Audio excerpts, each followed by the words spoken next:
She was pregnant at 16 and kicked out of her home, but an elderly woman did something shocking.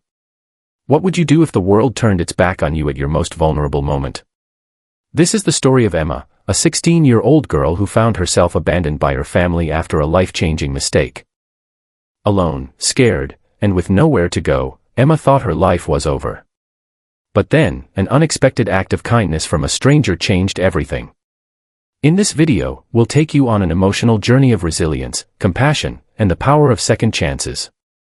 Emma's story is a powerful reminder that even in the darkest moments, there is light to be found, sometimes in the most unexpected places. Stay with us as we uncover how one small act of kindness not only saved Emma but also helped her find strength she never knew she had. Don't forget to like, subscribe, and share this video if it inspires you, and let's dive into the story of Emma, a tale that proves how even the simplest acts of empathy can change a life forever. The sky was dark, heavy with the promise of rain, as Emma trudged down the empty streets, her bag clutched tightly to her chest. She was only 16, a fragile figure lost in the vastness of the night, trembling not just from the biting cold that seeped through her thin jacket but from the whirlwind of emotions tearing her apart. Less than an hour ago, her world had come crashing down, and the echoes of her parents' voices still rang mercilessly in her ears, each word a dagger that pierced deeper into her heart. Her father, William, had erupted in a fury she had never seen before.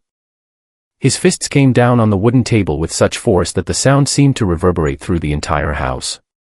His face, usually composed and stern, was now contorted with rage, his features almost unrecognizable. "You've disgraced this family, Emma," he shouted, his voice shaking the air with its intensity. "Pregnant at 16. How could you do this to us? Have you no shame?" His words felt like blows, each syllable heavier than the last, stripping away any sense of self-worth Emma still clung to. Across the room, her mother, Linda, sat frozen, her hands clenched tightly in her lap, her knuckles pale from the pressure. Her eyes were rimmed with tears, but she didn't speak, didn't move, didn't defend her daughter. Emma's gaze darted to her mother, silently pleading for support, for protection, for even the smallest sign of solidarity. But Linda simply looked away, her face a mixture of sorrow and helplessness. It was as though she had already resigned herself to William's verdict. Then came the final blow. William, his voice icy and devoid of any affection, pointed to the door and said, "Pack your things and leave. You are no longer welcome here." Emma's knees had buckled, and she sank to the floor, her arms wrapped around herself as though she could shield her heart from shattering. "Please, I have nowhere to go," she begged, her voice cracking with desperation. "Don't do this to me. Please." Her words hung in the air, fragile and trembling, but they found no purchase in her father's heart. His expression remained cold, as unyielding as stone. Linda, still silent, kept her gaze fixed on a distant corner of the room, unable or unwilling to meet Emma's eyes. That was the moment Emma felt the full weight of her isolation. The family she had relied on, the people she thought would love her unconditionally, had turned their backs on her in her moment of greatest need. Now, as Emma wandered the deserted streets, the reality of her situation sank in. The world seemed vast and unkind, the streetlights casting long shadows that only deepened her sense of loneliness. The first drops of rain began to fall, cold and sharp against her skin, like tiny needles pricking her flesh. She tried to quicken her pace, but her legs felt like lead. Eventually, she found herself in the park, the skeletal branches of the trees offering little shelter from the oncoming storm. The wind whipped around her mercilessly, tearing at her thin clothes and drenching her completely. She sank onto a damp bench, her bag clutched tightly to her chest, as if it were the only thing tethering her to reality. The tears she had fought so hard to suppress now mingled freely with the rain as her shoulders shook with silent sobs. She pressed her forehead against her knees, whispering to herself, "What am I supposed to do? How did it come to this?" Her voice, barely audible over the wind, was swallowed by the night. Her thoughts spiraled backward, dragging her to a time when things had felt different, when she had felt alive. Caleb. His name came unbidden to her mind, and with it, a flood of memories. He had been charming, older, with a confidence that had drawn her in like a moth to a flame. He had seemed to understand her in a way no one else did, listening intently as she shared her frustrations about her father's suffocating rules and her dreams of escaping the small, stifling town. Caleb had been full of promises of freedom, adventure, and a life unburdened by the expectations that had always weighed her down. It had all felt so right at the time. With Caleb, she had experienced her first taste of rebellion, her first glimpse of what it might mean to live on her own terms. But those sweet, intoxicating moments of freedom now felt like a cruel joke. The illusion of safety and love he had given her shattered the moment she told him about the pregnancy. His reaction had been as swift as it was devastating. He had vanished, leaving her to face the consequences alone.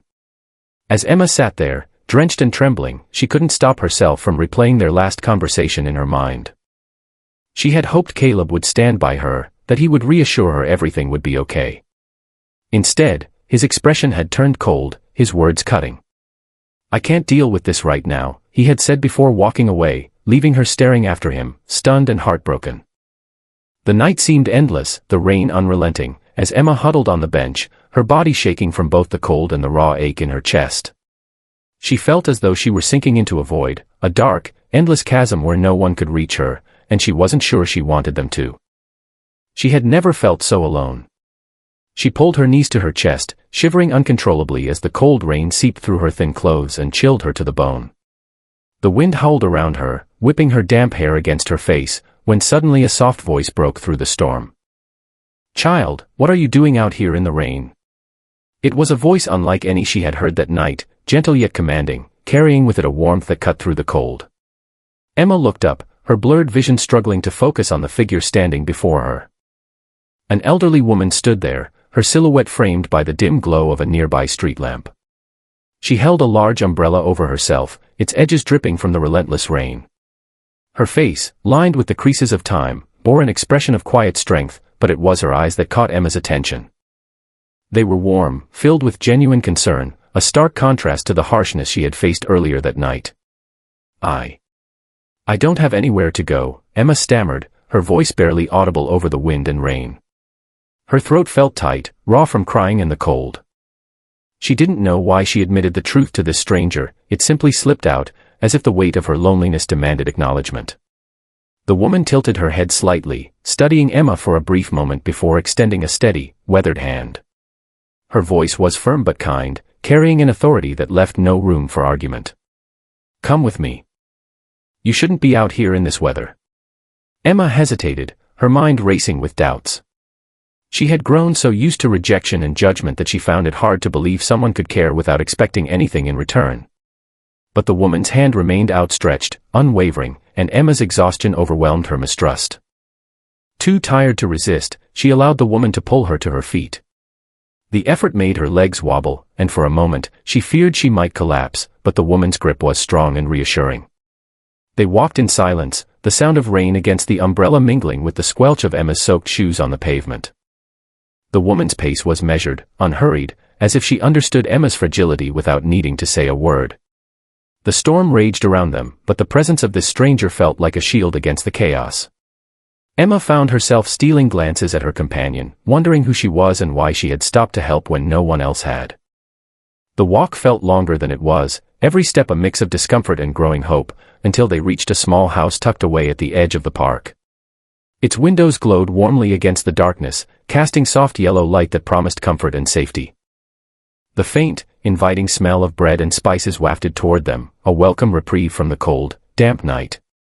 The woman pushed open the door, ushering Emma inside with a quiet, "Come in, quickly." The transition from the stormy night to the cozy interior was almost overwhelming. The warmth of the house enveloped Emma immediately, and she felt her frozen fingers begin to tingle painfully as they thawed. The space was small but inviting, with wooden furniture polished to a soft sheen and shelves lined with jars of preserves and spices.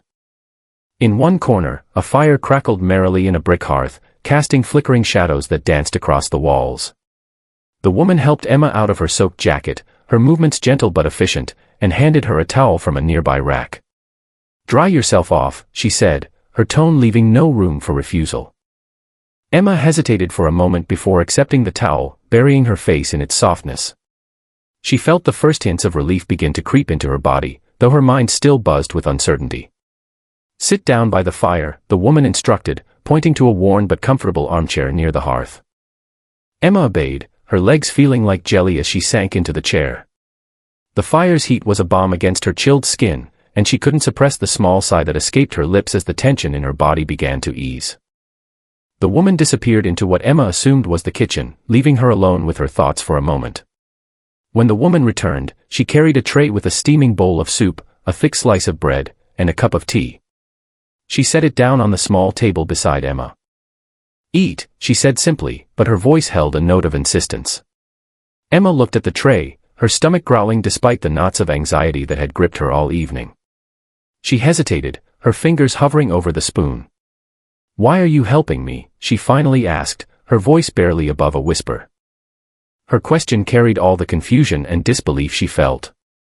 "You don't even know me." The woman sat down in a chair opposite Emma, her eyes softening further as she smiled. "Because everyone deserves kindness," she said, her words measured and sincere. "Especially when the world turns its back on them." The simplicity of the statement left Emma momentarily speechless. She studied the woman's face, searching for any hint of ulterior motives or judgment, but there was none. The warmth in her expression was genuine, the kind of warmth Emma hadn't felt in what seemed like forever. "My name is Clara," the woman said after a pause, leaning back in her chair. "I own the bakery next door. You'll smell the bread early in the morning if you stay here long enough." There was a twinkle of humor in her eyes, as if she hoped to lighten Emma's burden, even for a moment. Emma nodded slowly, her hands finally wrapping around the bowl of soup. The steam rose to meet her face, carrying a rich aroma that made her realize just how hungry she was. She took a tentative sip, the warmth spreading through her like a small miracle. For the first time in what felt like an eternity, Emma felt a flicker of something inside her, a spark of safety, of comfort, of hope. The fire crackled beside her, its golden light chasing away the shadows of the storm outside, and Emma allowed herself to relax, if only for a little while. The following morning, Clara introduced Emma to the world of baking, a world of patience, precision, and a kind of warmth that was as much about the process as it was about the end product. Clara woke Emma early, just as the first hints of dawn began to creep over the horizon, and guided her into the cozy kitchen that served as the heart of the bakery. The room was alive with the lingering sense of flour, yeast, and butter, and the counters gleamed under the soft glow of the overhead lights. Clara handed Emma an apron, her tone cheerful but firm. "This," she said, "is where the magic happens." At first, Emma struggled. Her hands, unaccustomed to the delicate art of baking, fumbled as she tried to measure out ingredients. Flour puffed into the air, coating her hands and face, and more than once, she accidentally dropped utensils onto the floor. Clara, however, remained patient, her voice a steady anchor as she guided Emma through each step. "No one gets it right the first time," she said with a reassuring smile, showing Emma how to gently knead the dough, fold it, and feel its elasticity. "Baking is like life, Emma, it's messy, but if you stick with it, something beautiful comes out of the chaos." Over time, Emma began to find comfort in the rhythm of the work. The act of kneading dough became almost meditative, a way to channel her restless energy and quiet her racing thoughts. She took pride in shaping the loaves, carefully crafting each one as though it were a piece of art. Watching the dough rise in the warmth of the oven, then emerge golden brown and fragrant, filled her with a quiet sense of accomplishment. The bakery, with its gentle hum of activity and the constant presence of Clara's encouraging words, became her sanctuary. It was a place where, for a few precious hours each day, she could momentarily forget her troubles and focus solely on the joy of creating something tangible and good. But the small town was not as forgiving as Clara. The news of Emma's situation, her pregnancy, her estrangement from her family, spread quickly, carried by whispers that flitted from one corner of the town to another like wildfire. The bakery's once welcoming threshold became a battleground for judgmental stares and hushed conversations. "Why is Clara keeping that girl around?" people would say, their voices dripping with disdain. "She's nothing but trouble." The words stung like nettles, even when Emma tried to ignore them. The rumors began to take their toll on the bakery's business. Customers who had once come daily now hesitated, their visits becoming less frequent. The lively atmosphere that had defined the bakery was replaced with an uneasy quiet. Emma couldn't help but overhear the comments, despite Clara's best efforts to shield her. Each cruel remark felt like a weight pressing down on her shoulders, and the once bright kitchen began to feel suffocating. She found herself working with her head bowed, trying to make herself smaller, less noticeable. Her guilt grew with every passing day. She blamed herself for the decline in business, for the whispers and stares, for the burden she believed she had become to Clara. Victor, the owner of the grocery store across the street, was among Clara's harshest critics. Victor was a man known for his sharp tongue and his unwillingness to keep his opinions to himself. One day, he stormed into the bakery, the bell above the door jingling sharply as he entered. His expression was one of thinly veiled disdain, his voice cutting through the air like a knife. "Clara, are you out of your mind?" he demanded, crossing his arms as he stood in the middle of the shop. "Keeping that girl here is bad for your reputation. You'll lose all your customers. Mark my words." Clara, calm and unshaken, wiped her flour-dusted hands on her apron and stepped forward to meet Victor's glare. Her voice was steady, but there was a steeliness to it that brooked no argument. "Victor," she said, her gaze unwavering, "my reputation is built on the bread I bake and the kindness I show. If anyone has a problem with Emma, they can take their business elsewhere." Her words hung in the air, silencing even the whispers from the few customers still in the shop. Victor opened his mouth to retort, but the conviction in Clara's voice left him momentarily speechless. He muttered something under his breath before turning on his heel and leaving, the door slamming shut behind him. Despite Clara's unwavering support, Emma couldn't shake the feeling that she was the cause of all the trouble. The whispers and the loss of business weighed heavily on her conscience. More than once, she approached Clara with the same plea. "I think I should leave," she would say, her voice barely above a whisper, her eyes filled with guilt. "You'd be better off without me." Each time, Clara would respond with the same firmness, her tone leaving no room for argument. "Nonsense," she'd say, her hands resting gently but firmly on Emma's shoulders. "You're not a burden, Emma. You're my joy.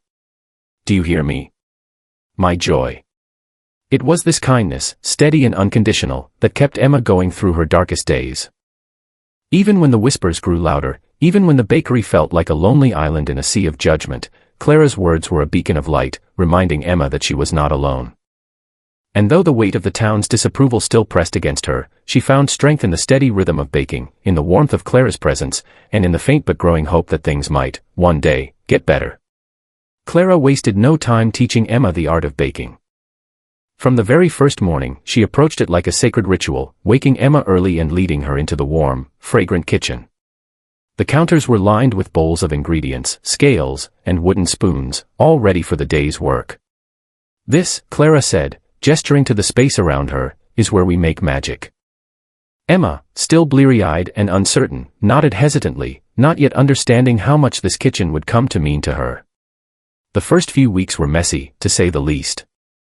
Emma spilled flour everywhere, sending clouds of white dust into the air that settled onto every surface, including herself. More than once, she miscalculated the water-to-flour ratio, resulting in dough so sticky it clung to her hands like glue. One morning, she accidentally left a batch of bread in the oven too long, filling the kitchen with the acrid smell of burnt crust. Clara simply chuckled and waved it off, even when Emma, red-faced and apologetic, offered to stay late to clean up her mistakes. The worst incident came when Emma overloaded the mixer, causing it to groan ominously before grinding to a halt. She had gasped in horror, sure she had destroyed the precious machine. But Clara, calm as ever, inspected it with a practiced eye and assured Emma it could be fixed.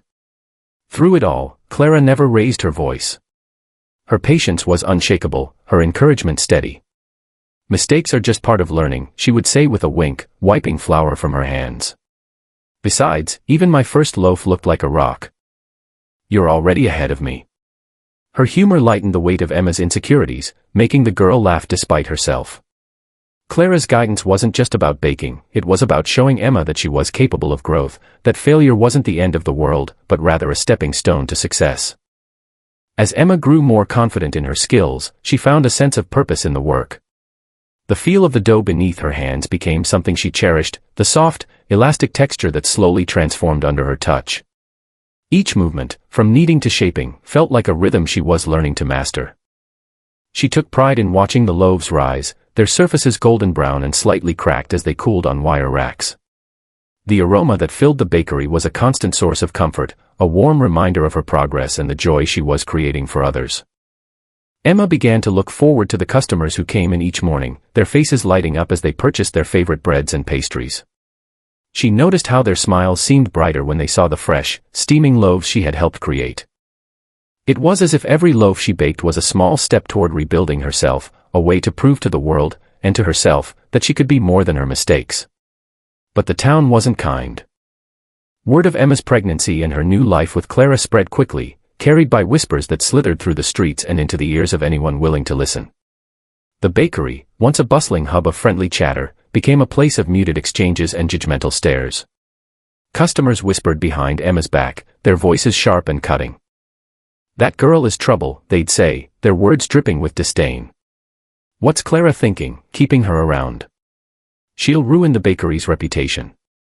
The impact was palpable. Some customers stopped coming altogether, their absence leaving gaps in the once steady stream of business. Clara noticed the downturn but refused to let it discourage her. "People love to gossip," she told Emma one evening as they prepared dough for the next day. "But gossip fades. What matters is how we treat each other, not what they say about us." Despite Clara's reassurance, Emma couldn't help but feel the sting of the town's disapproval. Every whispered comment, every cold glance, felt like a weight pressing down on her. She tried to ignore it, focusing instead on her work, but the whispers had a way of creeping into her thoughts when she least expected it. There were days when she felt like an intruder in the bakery, as if her presence was more of a burden than a help. One day, as Emma stood behind the counter arranging loaves on display, a man entered the bakery. His demeanor was sharp, his expression laced with contempt. He walked up to the counter, his eyes narrowing as he looked her over. "You think you can just hide here forever?" he sneered, his voice loud enough for the few other customers in the bakery to hear. "Everyone knows what you did." Emma froze, her hands trembling slightly as she gripped the edge of the counter. She wanted to respond, to defend herself, but the words caught in her throat. The man's tone was filled with scorn, and for a moment, it felt as though the walls of the bakery were closing in around her. Before Emma could find her voice, Clara stepped forward. Her movements were calm, but her presence was commanding. She placed herself between Emma and the man, her eyes steady as she met his glare. "If you don't like what you see here," she said firmly, her voice cutting through the tension like a blade, "you're welcome to leave. But this girl has done nothing to harm you or anyone else." The man opened his mouth as if to argue, but Clara's unwavering gaze stopped him. He muttered something under his breath and turned to leave, the door slamming shut behind him. The silence that followed was heavy, but Clara turned to Emma with a reassuring smile. "Don't let people like him get to you," she said. "You have as much right to be here as anyone else." Emma felt a surge of gratitude, and something else, something stronger. For the first time, she realized she didn't have to face her challenges alone. Clara's unwavering support wasn't just comforting, it was empowering. It gave Emma the strength to hold her head a little higher, to believe that she could rise above the judgment and find her place in the world once more. One evening, as they closed the bakery for the day, the scent of flour and warm bread lingering in the air, Clara paused by the fire and motioned for Emma to sit down. The flames crackled softly in the hearth, casting flickering shadows across the room. The quiet ambience was comforting, yet Clara's expression carried a seriousness Emma hadn't seen before. Clara lowered herself into the chair across from Emma, folding her hands in her lap as if steadying herself for what she was about to say. "There's something I need to tell you," Clara began, her voice tinged with emotion. Emma straightened, sensing the weight behind Clara's words. Clara took a deep breath, her gaze soft yet distant, as though she were peering into a past she rarely revisited. "You might think I've always had it together, that I've always been this strong," she said with a faint, wistful smile. "But that's far from the truth." Emma tilted her head, her curiosity piqued. Clara always seemed so unshakable, so composed. To hear her admit otherwise was unexpected. "When I was younger," Clara continued, her voice dropping slightly, "I made a mistake, one that society deemed unforgivable.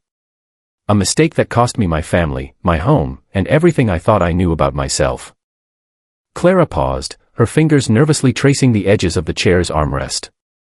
"They turned their backs on me, just like what happened to you," she said softly. "I was left with nothing. I felt lost, hopeless, and utterly alone. For a long time, I didn't know how I would survive, let alone rebuild my life." Emma's eyes widened, her breath catching in her throat. She leaned forward, her hands clasped tightly in her lap. "Clara, I had no idea, she whispered, her voice barely audible over the crackling fire. She had always seen Clara as a pillar of strength, someone who had weathered life's storms with ease. To learn that Clara had once been in her shoes, feeling the same isolation and despair, was both heartbreaking and deeply inspiring. Clara nodded slowly, her expression softening. "But here's the thing," she said, her voice steady despite the tears glistening in her eyes. "I realized that the world's judgment didn't define me. I learned to forgive myself, to let go of the shame that others tried to place on me. And slowly, piece by piece, I built a new life. A life that's mine." She reached out, her hand gently covering Emma's. "That's why I want to help you," Clara said. "I see so much of myself in you, and I know you can come out of this stronger. You have a fire in you, Emma, even if you don't see it yet. And no matter what anyone says, you deserve a second chance." Tears welled in Emma's eyes, threatening to spill over. Her chest felt tight with a mix of gratitude and disbelief. Clara's story had opened a door she hadn't even realized was locked, a door to understanding that she wasn't alone in her pain. "Thank you," Emma managed, her voice trembling. "I don't know what I would have done without you." Clara smiled, her expression a mix of pride and tenderness. "You don't have to thank me, child," she said gently. "Just promise me you'll never give up on yourself. That's all I ask." Emma nodded, the weight of Clara's words sinking into her heart.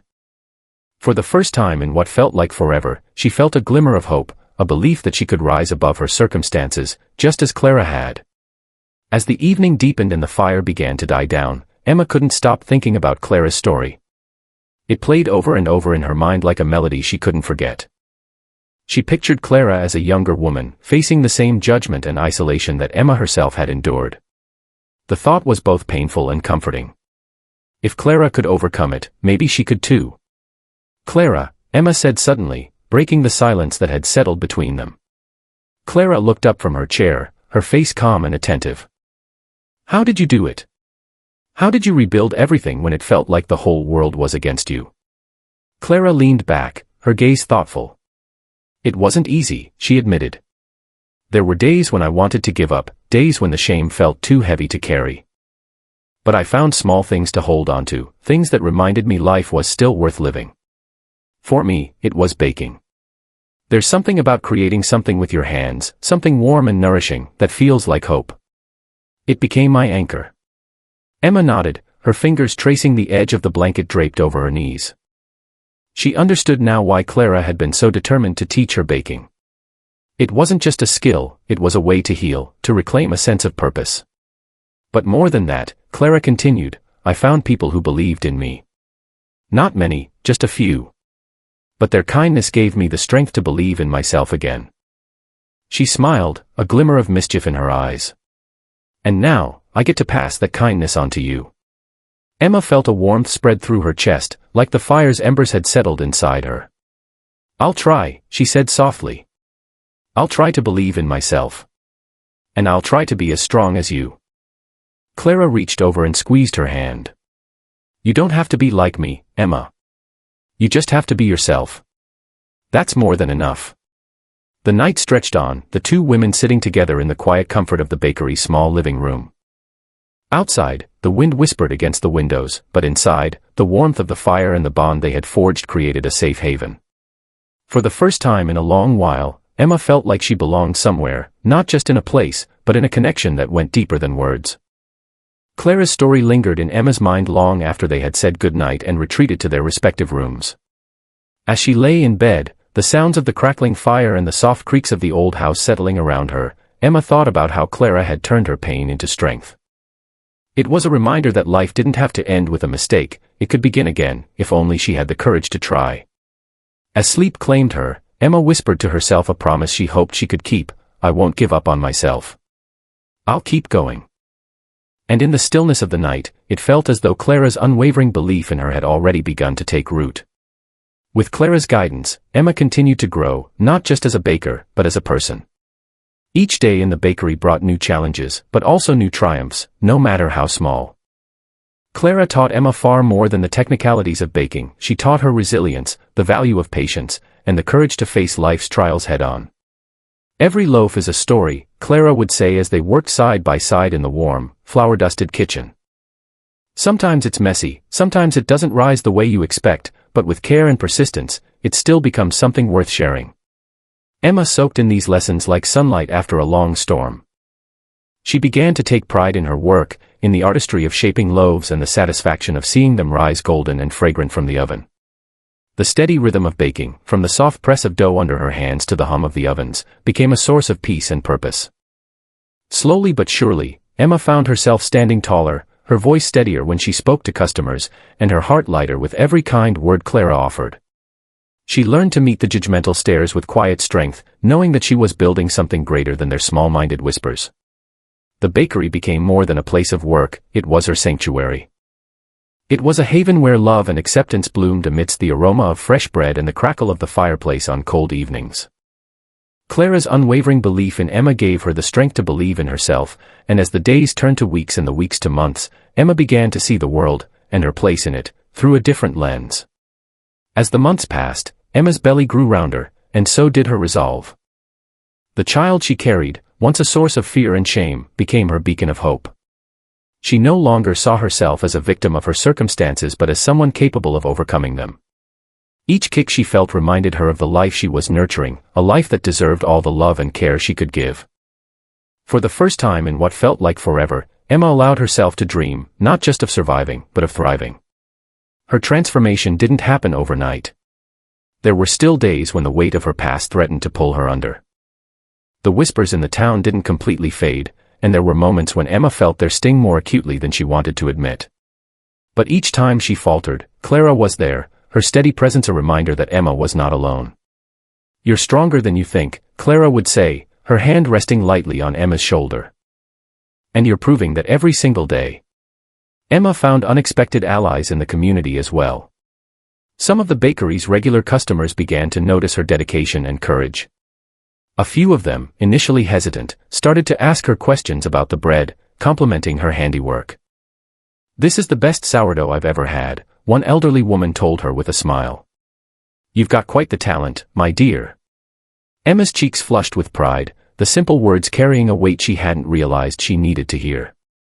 Even Victor, the gruff grocer who had once been one of her harshest critics, began to soften. One day, he stopped by the bakery and purchased a loaf of bread without saying a word. Clara raised an eyebrow, amused, but didn't press him. Over time, Victor's visits became more frequent, and while he never apologized outright, his actions spoke louder than words. He began recommending the bakery to his customers, quietly doing his part to repair the damage he'd once caused. Emma's growth extended beyond the walls of the bakery. She began to rebuild bridges with her mother, Linda, who had started visiting more often. Their relationship was far from perfect, but Linda's efforts to make amends were genuine. She helped Emma with small tasks around the bakery and occasionally joined her for quiet conversations by the fire. Each shared moment, no matter how small, felt like a step toward healing the wounds of the past. One chilly autumn evening, as the leaves outside turned shades of amber and crimson, Emma sat with Linda in the bakery's small living room. The baby's movements were strong now, a constant reminder of the new life Emma was preparing to welcome. Linda reached out tentatively, placing a hand on Emma's belly. "You're going to be an amazing mother," she said softly, her voice thick with emotion. Emma looked at her mother, seeing the vulnerability in her eyes, and for the first time, she allowed herself to believe it might be true. Clara, ever the observer, watched these moments unfold with quiet pride. She had seen the spark in Emma from the beginning, and now she was watching it grow into a steady flame. "You're not just baking bread here," Clara told her one evening as they cleaned the kitchen together. "You're building a life. And it's a beautiful one." With Clara's guidance, Emma grew, not just as a baker, but as a person. She began to find pride in her work, in shaping loaves with a precision she never thought she had, and in watching them rise, golden and fragrant, in the oven.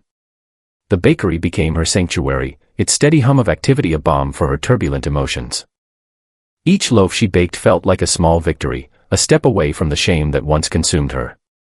She discovered joy in the artistry of baking, in the feel of dough beneath her fingers, and in the warmth of customer smiles as they enjoyed her creations. But while Clara and the bakery offered a safe haven, the outside world remained harsh.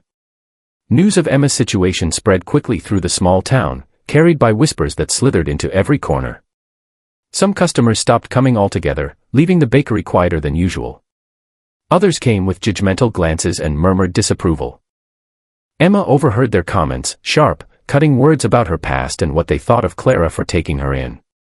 "What's Clara thinking?" they would say. "That girl is nothing but trouble." The weight of their words pressed heavily on Emma.